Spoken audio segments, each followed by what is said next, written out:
Hello there and welcome to this week's update by Valet.io. I'm Valerio and I'm part of the WordPress maintenance team here at Valet. This week we decided to drop a few plugins that you can use in your WooCommerce store. Have an online store and a Facebook page? Don't forget to install the Facebook for WooCommerce plugin. With it, you can install the Facebook pixel, upload your online store catalog, and create a shop on your Facebook page, enabling you to run dynamic ads efficiently.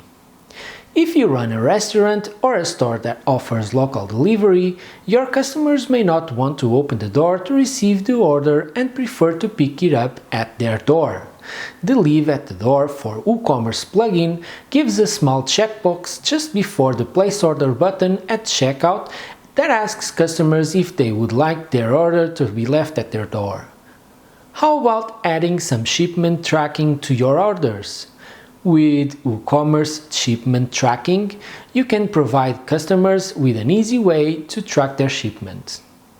Do you want to know how you can handle abandonment cards, follow-up emails, text notifications, and win back inactive customers?